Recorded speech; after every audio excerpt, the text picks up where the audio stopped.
My beloved friends, let us come together for a few quiet moments, not to fill the mind with new ideas or to gather more concepts, but to return to that sacred place within where all true teaching begins. For no spiritual truth has ever been revealed through the noise of human intellect, nor through the striving of personal will. It comes only when we grow still enough to hear what has always been whispering at the center of our being. There is a great truth, a simple truth, a living truth that Jesus offered to those who would hear. Yet for 2,000 years, humanity has rushed past it in its search for external signs, external powers, external salvation. Jesus spoke the truth plainly, but the world, conditioned to seek outwardly, could not understand the depth of what he revealed. The truth was not hidden by design, it remained unseen because the mind that looks outward cannot perceive what lives within.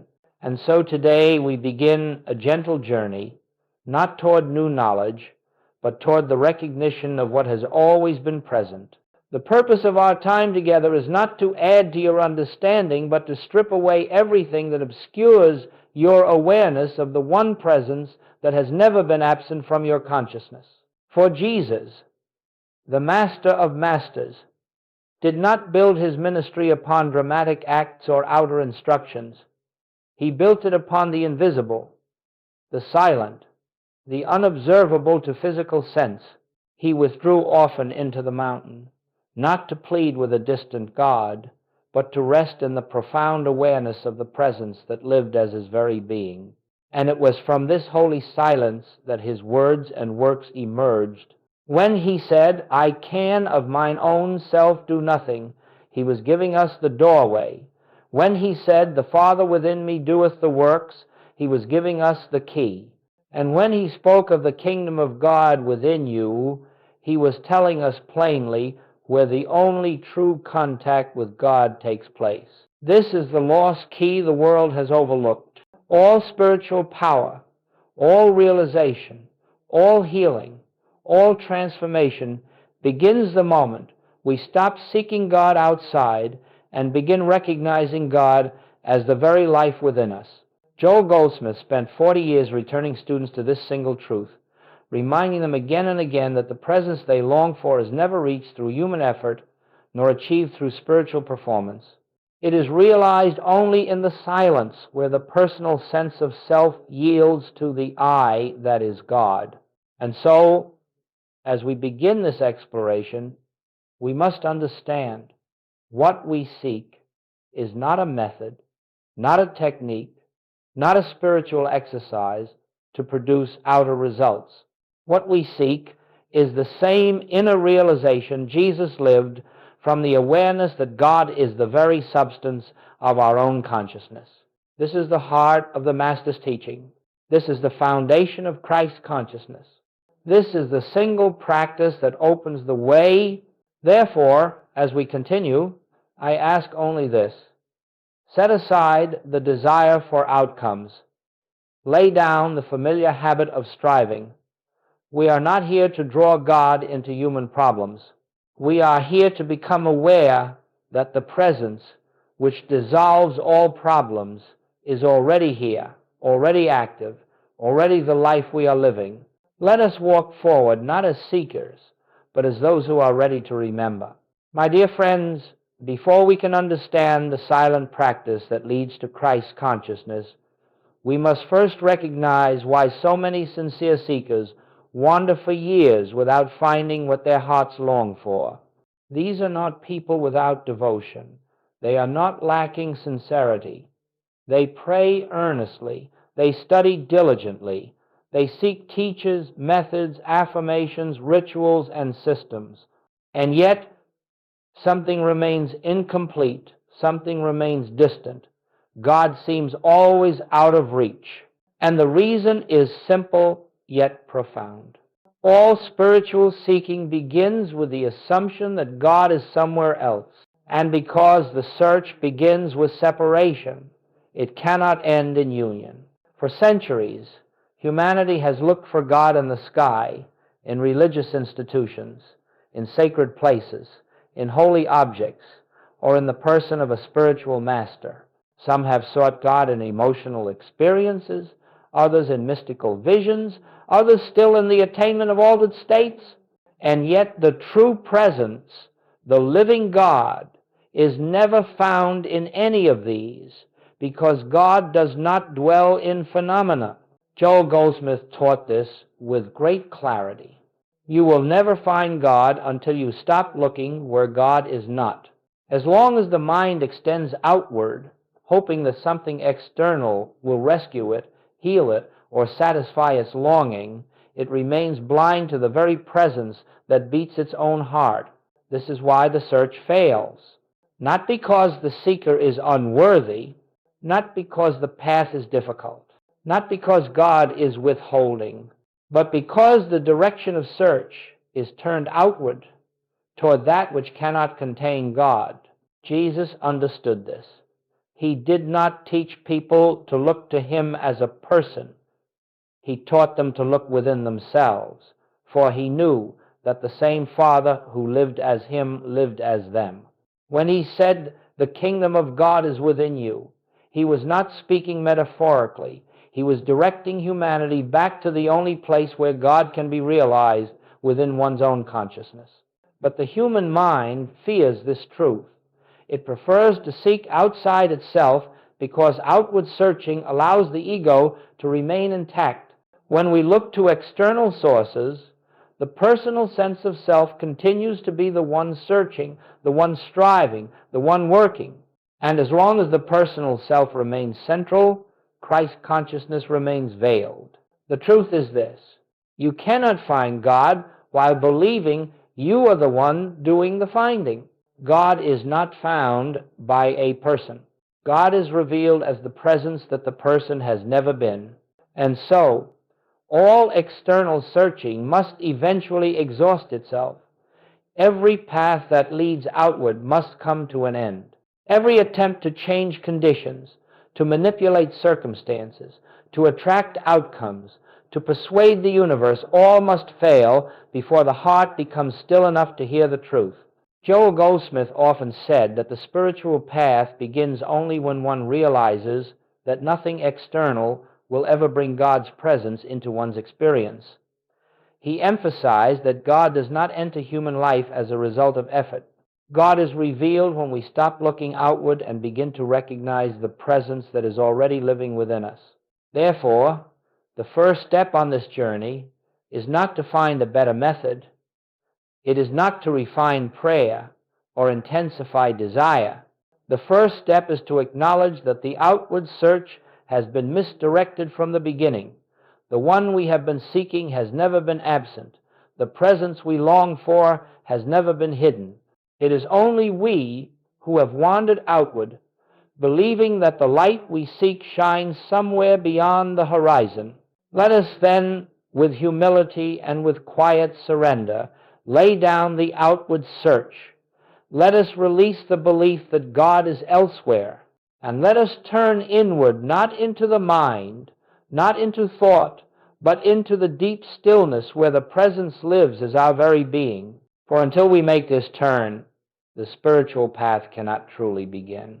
And once we make it, the journey unfolds in a way that is effortless, natural, and filled with grace. And now, my friends, having turned our gaze inward, let us look more deeply at one of the most misunderstood teachings ever spoken by the Master, his instruction to take no thought. Nowhere in Scripture do we find a command more central to the awakening of Christ consciousness, yet nowhere do we find one more ignored, more softened, or more explained away by the human mind. Jesus did not say, take fewer thoughts. He did not say, take better thoughts. He did not say, think positively, or affirm your desires, or hold the right mental image. He said simply, take no thought. Why? Because Jesus understood something that the human mind cannot comprehend. The activity of thought is the activity of the personal self, and the personal self can never enter the kingdom. To take thought is to remain in the realm of human effort. It is to believe that through the power of thought we can reach God or manipulate the conditions of our lives. But thought is of the mind, and the mind is not the instrument through which God reveals himself. God is not known by thought. God is known only in the silence beyond thought. When Jesus withdrew to the hillside alone, he was not engaging in an exercise of mental activity. He was not visualizing success, shaping outcomes, or repeating affirmations. He was entering the great inner sanctuary where no thought is taken, where the personal mind grows still, and where the presence announces itself as the very life of his being. Joelsgoldsmith understood this perfectly, and he made it the foundation of his entire ministry. He taught that the moment you begin to take thought about health, supply, safety, or harmony, you move away from the infinite and back into the realm of appearances. For thought is always tied to conditions, and conditions belong to the world of sense perception. But the kingdom, the Christ, the presence, does not dwell in the realm of thought. It dwells in consciousness itself. Take no thought is therefore not a poetic instruction, it is a doorway. It calls us to lay down the belief that we must manage life through mental effort. It invites us to release the burden of personal responsibility for shaping, controlling, and directing the outer world. It is a surrender, but not to fate, not to passivity, not to resignation. It is the surrender of the personal sense of self, the sense of me that believes it must achieve, must fix, must heal, must protect, must provide. To take no thought is to cease living from the level of the human mind and to begin living from the level of divine awareness. When the mind becomes quiet, not empty through force, but quiet through recognition, then the presence has room to reveal itself. And when the presence reveals itself, something begins to happen that thought could never accomplish. Peace arises without cause, guidance appears without planning, healing unfolds without effort, supply flows without anxiety, harmony manifests without manipulation. All of this happens because the personal I, the I that takes thought, is no longer the one attempting to live life. The divine I, the I am, begins to live the life through us. Jesus was showing humanity the principle of spiritual life. When thought ceases, God acts. When the mind grows still, the presence reveals its fullness. When personal effort yields, divine activity takes its place. This is why taking no thought is essential for Christ consciousness. As long as thought is active, the personal sense of self is active. And as long as the personal self is active, the awareness of the Christ remains obscured, not absent, never absent, but obscured, as the sun is obscured by clouds. Therefore, when Jesus says, take no thought, he is inviting us into a life where the mind is no longer the master, where the mind is no longer the source of guidance, where the mind no longer attempts to bring God into circumstances. Instead, we enter a life in which all things flow out from the presence itself. This is the beginning of true spiritual freedom. Not freedom from the world, but freedom from the mind's belief in separation. Not freedom from responsibility, but freedom from the burden of personal authorship. Not freedom from conditions, but freedom from the belief that conditions have power. Let us hold this truth gently in awareness.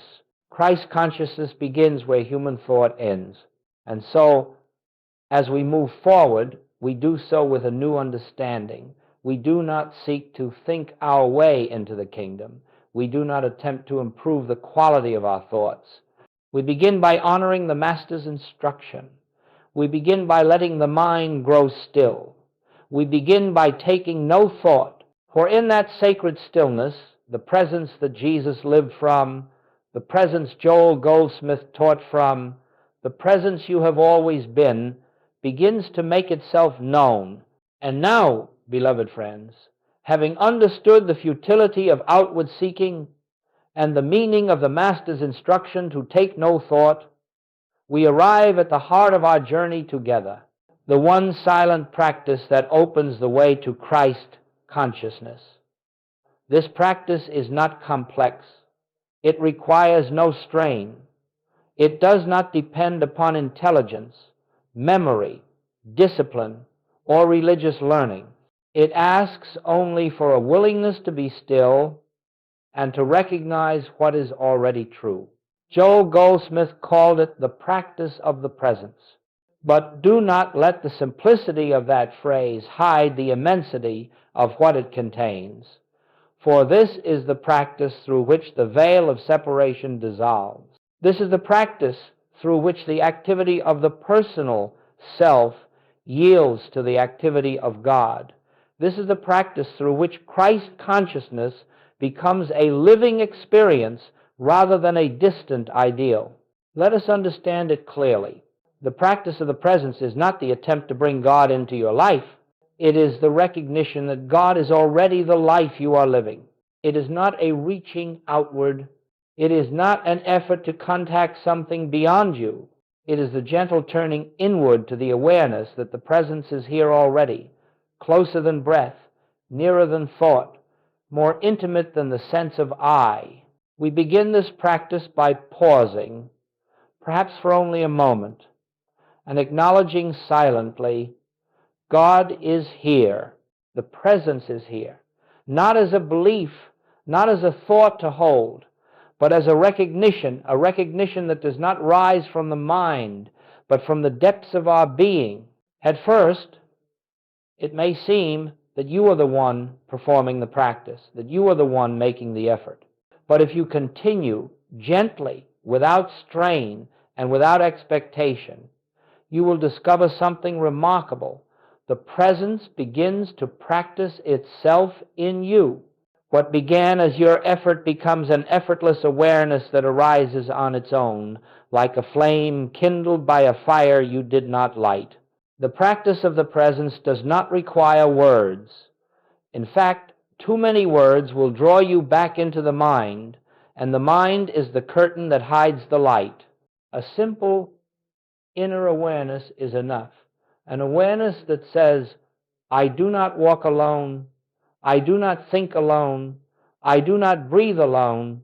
The presence is the very life that I call myself. This recognition does not instantly change conditions. Rather, it changes the one who is experiencing the conditions. It lifts you out of the personal sense of self and places you in the atmosphere of divine sonship, the awareness that Jesus lived from the awareness through which he performed his works. And then, as you rest in this recognition, something begins to happen. Thoughts may arise, but they no longer claim you. Fears may surface, but they no longer define you.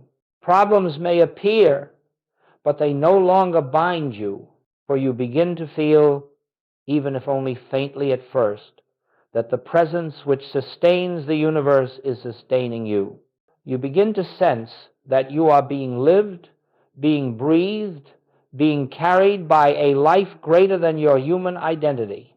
The practice of the presence is not meditation as the world understands it. Meditation often seeks stillness as a goal, but the practice of the presence is not seeking, it is recognizing. It is a quiet acknowledgement that God is the only presence, the only power, the only life functioning here. It is the inner realization that you are not a separate self trying to reach God. You are the place where God is appearing as individual consciousness. You need not force silence. You need not suppress thought.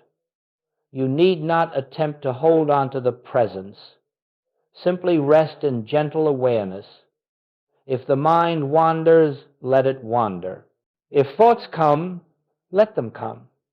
The presence is not disturbed by the movements of the mind any more than the sky is disturbed by a passing cloud.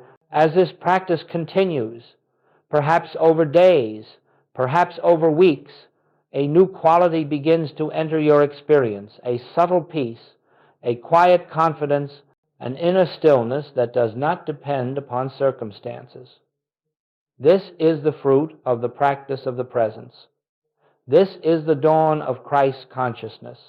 For Christ consciousness does not arrive with fanfare. It does not enter through visions or voices. It reveals itself in the gentle awareness that where I am, God is, and that nothing can ever separate me from the presence that is my life.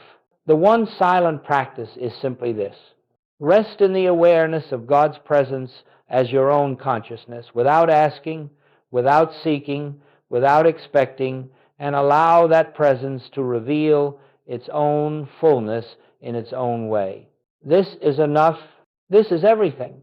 This is the secret the Master lived from.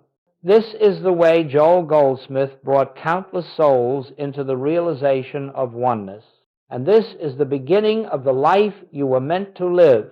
My beloved friends, as we move into deeper waters of this sacred work, it becomes important to understand, not intellectually, but intuitively, what takes place within you when you enter into the practice of the presence. The mind will not understand this at first, and it does not need to. But your awareness must be gently led into the recognition of what truly occurs when you rest in the silence where God is revealed. When you sit in quiet acknowledgement that the presence is here, the first thing you may notice is the activity of the mind. Thoughts arise, sometimes many, sometimes few. They come in waves, they pass in currents, they present themselves as problems, memories, distractions, or judgments. It may appear as though the mind grows noisier the moment you decide to be still, but do not be concerned. This is not a sign of failure. This is not a barrier to the presence. This is simply the mind revealing itself to you, as it has always been, for you are not fully aware of the mind's incessant activity until you become still enough to witness it, and witnessing is the beginning of liberation. When you observe the mind without engaging it, you stand at the threshold where the human sense of self begins to loosen its hold. Joel Goldsmith often said, "The mind is not a power. When you see its movement clearly, you realize it has only the power you have unknowingly given it. And when you refrain from taking thought, you reclaim your awareness from the tyranny of mental activity. As you rest in this gentle recognition of the presence, something subtle begins to take place. The thoughts continue, but they no longer feel personal. They arise, but they do not cling. They pass through consciousness like birds crossing an open sky scene, but leaving no trace. You begin to discover, perhaps for the first time, that you are not the mind. You are not the thinker. You are not the one creating these thoughts. You are the awareness in which they appear. This shift from identifying with the mind to witnessing the mind is the beginning of spiritual freedom. It is the first dissolving of the personal self, and it is the first opening through which Christ consciousness floods into experience. As the mind quiets, not through force, but through non-identification, a spaciousness begins to appear, a softness, a feeling of inner openness. This is not emotional peace. It is not a product of mood. It is the atmosphere of divine presence making itself felt. You may notice, too, that the problems you carried into your meditation begin to lose their weight. They have not been solved outwardly, yet their power to disturb you diminishes. Why? Because the mind that clings to the problem is dissolving. The awareness that believes the problem is real is yielding to the inner knowing that the presence is the only reality operating here. This is the miracle of the practice of the presence. It changes the quality of consciousness itself. And when consciousness changes, the world appears differently, not because the world has changed, but because the one perceiving it has awakened. As you continue resting in the awareness that God is the life of me, God is the mind of me, God is the presence here, another shift begins to take place. You feel less like a person trying to reach God and more like a witness to a presence that is functioning effortlessly through you. The thoughts slow. The mind softens. The personal sense of I grows faint. Not lost, not destroyed, simply seen as an appearance without substance. And in its place, a new I begins to emerge, the I that is not of flesh, not of mind, not of personality, but of spirit. The I that Jesus referred to whenever he said, I am. Not the personal I, but the divine I. The I that is God appearing as individual consciousness. This is what is happening each time you enter into the practice of the presence, whether you feel it or not. The mind that has ruled you begins to step aside. The presence that has been hidden begins to reveal itself, and slowly, quietly, without fanfare, the divine takes its rightful place as the governor of your being. The mind is not being improved. It is being unseated. The ego is not being strengthened. It is being dissolved. The personal sense of self is not being uplifted. It is being replaced. And in this holy exchange, Christ consciousness begins to shine not as something attained, but as something uncovered. Not as something added, but as something revealed. Not as something brought in, but as something that was always present beneath the noise of thought. This is what actually happens in the mind during the practice of the presence. The human mind loosens its grip. The personal self loses its centrality, and the divine presence begins to live through you. This is the quiet miracle of stillness. This is what Jesus lived from. This is what Joel Goldsmith taught. This is what you are now entering. My beloved friends, once we understand what truly takes place within the mind during the practice of the presence, we are prepared to see how this inner recognition quietly begins to transform every area of life that has been touched by fear, by lack, by illness, or by conflict. For the world believes that problems are changed by effort, by strategy, by action, by force. But the spiritual life reveals something altogether different. Problems are not solved, they are dissolved when consciousness is lifted. Let us begin with fear. Fear arises wherever there is a belief in separation, separation from God, from safety, from supply, from peace, from harmony. Fear is the shadow cast by the belief that you are a self apart from the infinite, living a life governed by forces outside of you. But when you enter the practice of the presence, even for a moment, the sense of separation begins to loosen. You feel, though you may not yet fully understand, that you are not alone in this universe. There is a presence here, a presence that is your life, your breath, your consciousness. As this awareness deepens, fear has nothing left to stand on. Fear may appear, but it no longer finds a place to root itself. For fear cannot remain where the presence is recognized. And so, without struggle, without resistance, without argument, fear begins to dissolve into the nothingness from which it came. Now, let us look at lack. Lack is never the absence of things, it is the absence of awareness. Lack arises only when the mind believes it is the source of its own supply. When you think you must earn, acquire, protect, or secure your good, lack is inevitable because you are depending upon the limited resources of the personal self. But when you rest in the practice of the presence, you begin to sense, even if only faintly, that the source of your good is not outside you, it is not in people, it is not in circumstances, it is not in opportunities. The source is the presence itself, the infinite consciousness expressing as your very being. And as this truth dawns, the burden of seeking falls away. The anxious grasping relaxes. You stop looking to the world to supply you, because you now understand that supply flows from within, from the infinite living itself as you.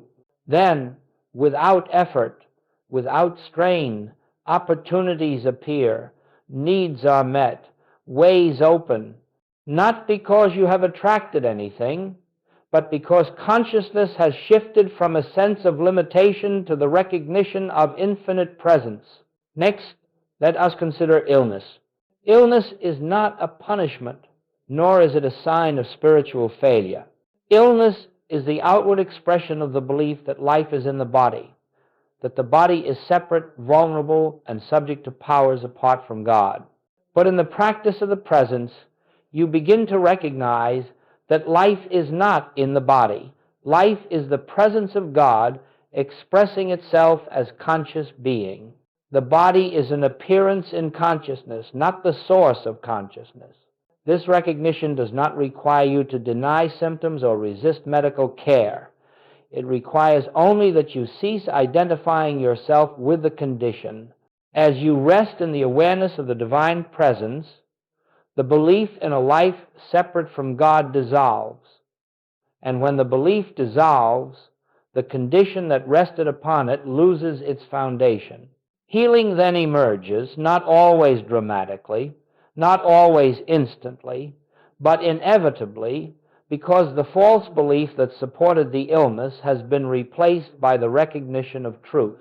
The body responds to the consciousness that governs it, and when consciousness is lifted into the awareness of God as the only life, the body reflects that harmony. And finally, let us turn to conflict. All conflict, whether within ourselves or between individuals, arises from the belief in separate selves, separate wills, separate interests. But when you practice the presence, you come to see that God is the life of every individual, the consciousness of every being, the substance of all existence. You begin to see others not as personalities, not as flawed individuals, not as opponents or obstacles, but as expressions of the same one, presence that lives as you. As this recognition deepens, conflict loses its meaning. You stop reacting to appearances. You stop defending, attacking, correcting, judging. Instead, you rest in the awareness of the divine presence in those before you. And this shift, quiet, invisible, unspoken, becomes a healing influence in every relationship. The anger of others softens, misunderstandings clear. Harmony arises where discord once seemed immovable. Not because anyone has been persuaded or changed, but because your consciousness has changed, and consciousness is the only true influence in this world. This is the great mystery. What the world calls problems are not problems. They are appearances born of the belief that you are something other than the presence of God. And the practice of the presence does not fix appearances. It removes the belief that made them seem real. When the belief dissolves, the appearance follows. When consciousness is lifted, life becomes harmonized without effort.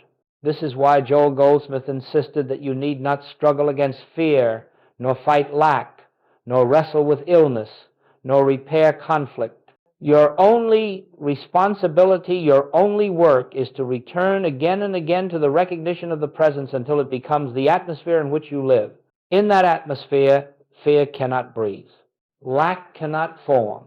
Illness cannot persist. Conflict cannot anchor itself. For you have returned to the truth that Jesus lived from. I and my Father are one. And in that oneness, all things are made new. Beloved friends, as we walk further on this spiritual path, let us approach this next teaching with tenderness and honesty. Every sincere seeker, without exception, makes certain mistakes along the way, not because of weakness and not because of ignorance, but because the human mind is not capable of grasping the things of spirit. If we depended upon the human mind, we would all fail. But grace carries us, gently correcting our course as long as we remain receptive. Let us then look at these mistakes, not with judgment, but with compassion, as Jesus looked upon humanity with the understanding that they know not what they do. And let us see how each mistake can be quietly transformed through awareness of the presence. The first mistake, trying to use truth to fix problems. The most common error is the attempt to use spiritual truth the way one might use a tool to fix, to repair, to improve the human condition. Perhaps you discover the practice of the presence and then immediately try to apply it to your finances, to your health, to your relationships, and when nothing happens quickly enough, you grow discouraged. But my friends, truth cannot be used. God cannot be used. Spiritual principles are not techniques. Truth reveals itself where the personal desire to manipulate outcomes falls away. If you come to this practice with an agenda, even a sincere one, you will find yourself frustrated because God is not governed by human intention. The divine is realized only when you relinquish the desire to improve your life and instead desire only to know God. The gentle correction is this: do not practice to change conditions. Practice to know the presence. Conditions will change as a byproduct of transformed consciousness. The second mistake, forcing silence or controlling the mind. Another mistake seekers make is trying to push thoughts away, to suppress mental activity, to achieve silence. But the mind cannot be silenced by effort. It is like trying to calm the wind by grasping the air.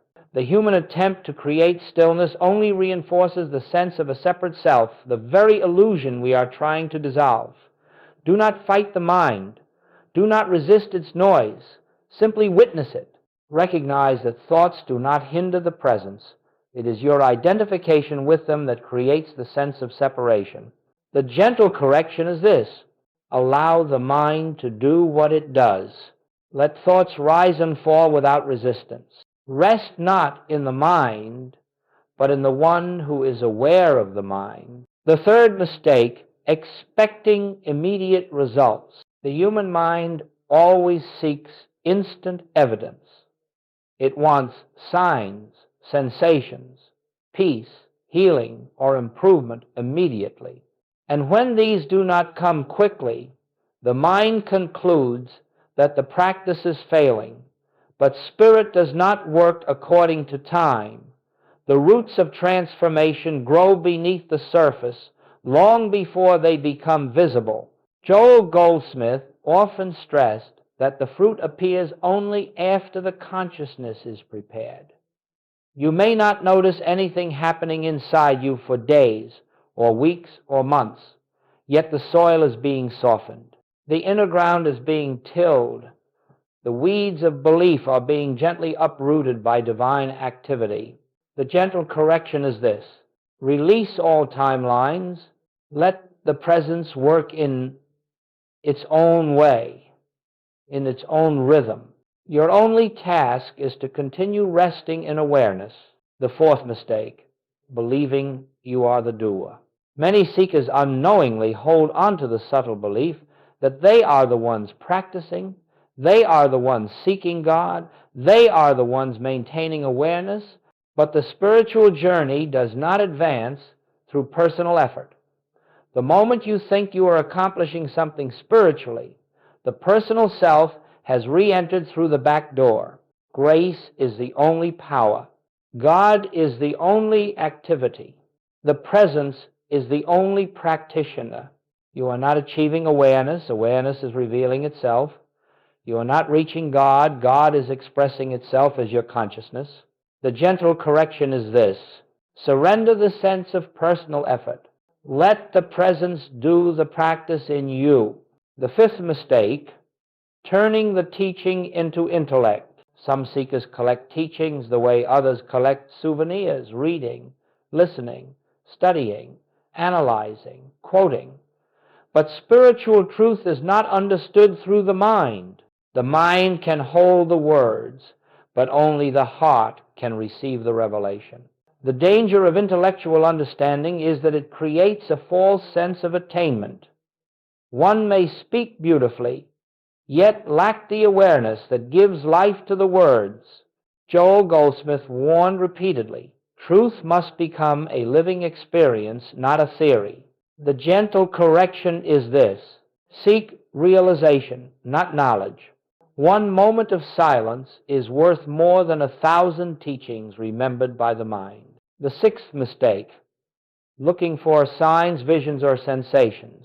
The personal self often wants spiritual fireworks, dramatic awakenings, angelic experiences, psychic visions, but these are distractions. They keep the seeker outwardly oriented, searching for phenomena rather than resting in the simple, quiet awareness of God. The presence is not loud. The Christ comes not as thunder, but as stillness. The deepest revelation is often the most subtle. The gentle correction is this: do not seek experiences. Seek only to be present with the presence. Let revelation unfold without expectation. The seventh mistake: trying to change emotions through will. Many seekers believe they must overcome fear, sadness, anxiety, or anger before they can experience the presence. They try to force positivity, to correct their emotional state through effort, but emotions are not obstacles. They are simply weather patterns passing through consciousness. Your work is not to change the emotion. Your work is to recognize that you are not the emotion. You are the awareness in which it arises. The gentle correction is this: let emotions be as they are. Do not resist them. Do not indulge them. Rest in the awareness that is untouched by them. Beloved friends, every mistake we have spoken of arises from the same root: the belief that you, as a separate self, must achieve something spiritually. The gentle correction to every mistake is the same: rest, yield, surrender. Take no thought for your life. Let the presence reveal itself, for in the recognition of God as the only self, every mistake loses its power. The path becomes simple, the way becomes clear, and the Christ, the divine presence within, becomes the guiding light. Beloved friends, as you continue to rest in the practice of the presence, quietly, gently, without striving or expectation, there comes a time when something within you begins to shift. Not dramatically, not suddenly, not with fireworks or visions, but with the soft certainty of dawn rising over the horizon. Christ consciousness does not announce itself with noise. It reveals itself with stillness. Let us look together at the subtle, unmistakable signs that this inner awakening has begun to unfold within you. These signs are not accomplishments. They are not achievements. They are simply indicators that the personal sense of self is giving way to the divine. Self, that the I, which Jesus spoke of, is beginning to shine through the veil of the human mind. 1. A growing sense of inner stillness. The first sign is often the least dramatic and yet the most profound. You begin to notice a quiet center within you that remains untouched by circumstances, even while the world around you moves in its usual rhythm. Even while challenges arise, there is a stillness beneath the surface. You feel a calm that is not created by thought, not dependent on events, but arising from within itself. This stillness is the presence. This stillness is the Christ. This stillness is the whisper of your true identity. 2. A softening of fear and anxiety. Fear does not disappear all at once, nor does it need to. But you begin to sense that fear is no longer the master of your life. It arises, but it does not grip you. You feel it, but you are not immersed in it. You watch it as though from a distance, knowing perhaps for the first time that fear has no real power over the one who rests in God. This is not the courage of the human self. It is the absence of fear in the presence of the infinite. 3. A reduced interest in controlling outcomes.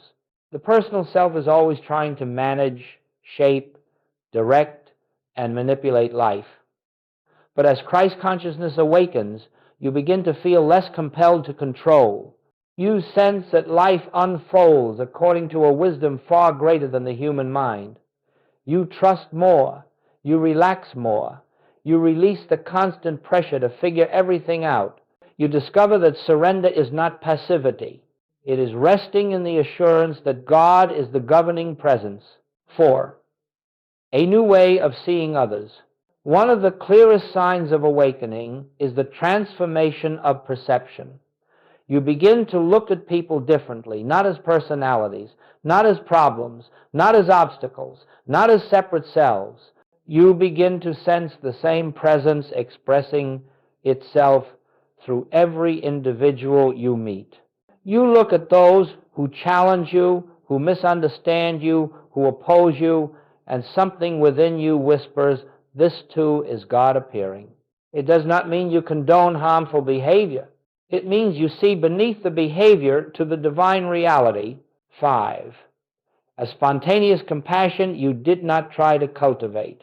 Christ consciousness does not make you sentimental. It makes you aware. And in that awareness, a natural compassion arises, not the compassion of sympathy, but the compassion of understanding. You do not feel sorry for others. You feel connected to them. You sense their divine essence even when they do not. This compassion does not drain you. It flows through you as the activity of God's love. 6. A deeper sensitivity to inner guidance. You begin to notice subtle impulses, quiet promptings that are not thoughts, not emotions, not desires. These promptings are gentle, yet they carry a clarity that the mind cannot produce.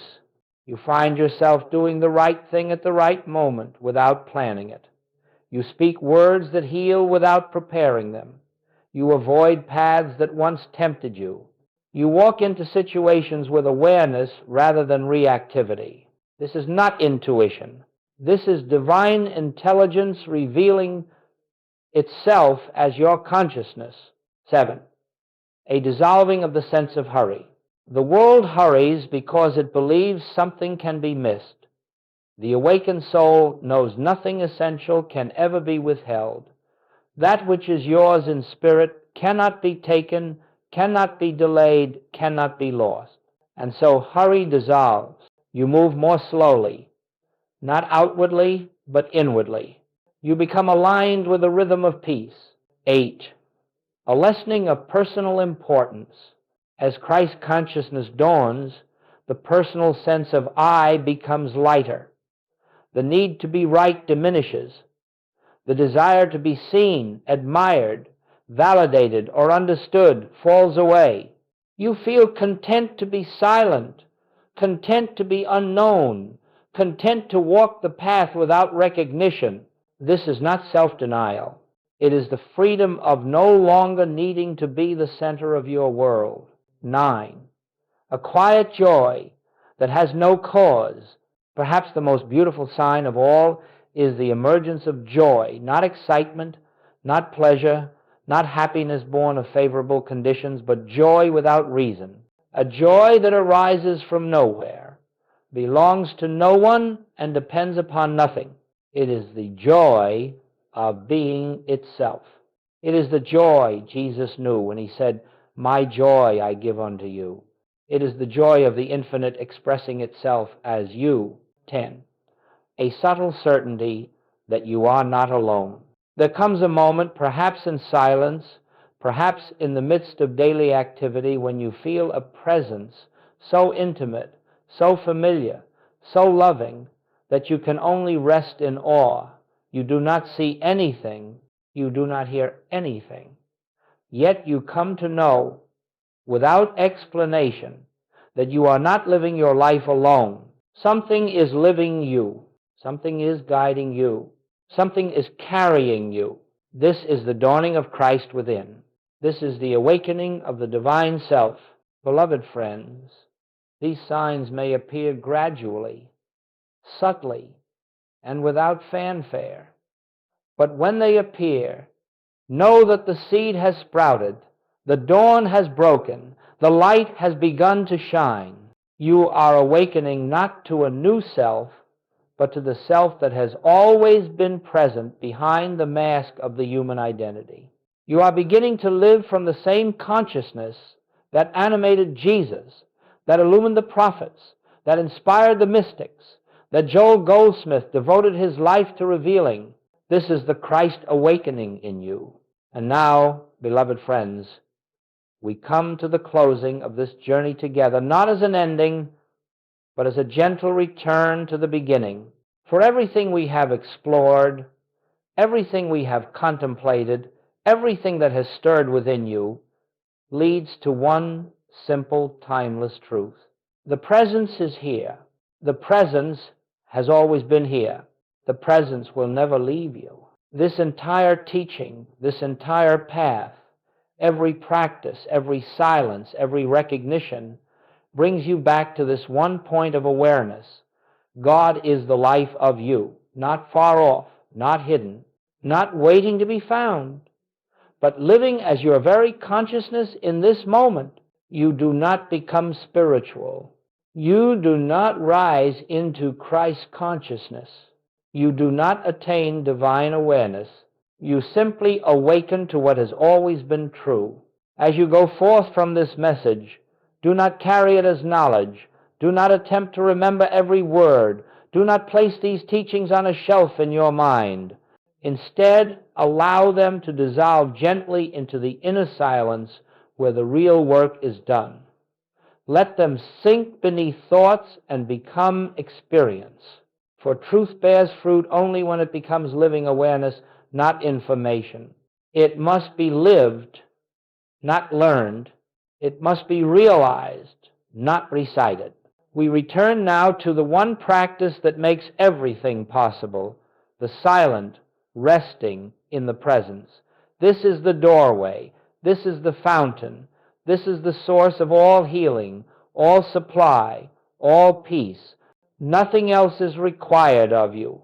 No rituals, no strain, no effort, no seeking. Simply the gentle turning inward again and again to the awareness. I am not alone. The presence is living me. As this recognition deepens, you will discover that the world loses its power to disturb you. Circumstances lose their ability to intimidate you. People lose their ability to define you. Problems lose their power to anchor you. For you will know not with the mind, but with the heart, that only one life is living, all creation, and that life is expressing itself as you. Wherever you go, you will carry the atmosphere of this presence. Not because you try to help others, not because you preach or persuade, but because the Christ within you becomes a quiet radiation of peace. There will be moments when you find yourself pausing naturally throughout the day, without effort, without intention, simply because the presence is so near. You will feel the invisible companionship that Jesus spoke of when he said, I am with you always. You will sense that something greater than the personal self is guiding, sustaining, lifting, and unfolding your life. And as this awareness matures, you will realize that your spiritual journey is not a path you walk toward God. It is the path through which God reveals itself as your life. You have not moved closer to God. You have awakened to God as the only life there is. As we close this teaching, let us rest for a moment in the silence that is not empty, but full of presence, full of peace, full of the quiet assurance that the infinite lives here now as you. Let your breath soften. Let your mind fall into stillness. Let your heart open like a flower receiving sunlight. And hear this truth, not as words, but as the voice of the presence within you. Where I am, God is. Where God is, all is well. I am. Carry this awareness gently with you. Return to it often. Rest in it quietly. Let it guide your steps. Let it shape your days. Let it reveal the life that has always been yours. And may the Christ that is your true self shine more brightly with every moment until the personal sense of life dissolves completely into the living presence of God. Peace be with you, beloved friends. Not the peace the world gives, but the peace that comes from knowing God is the only presence. God is the only power. God is the only life. And that life is you.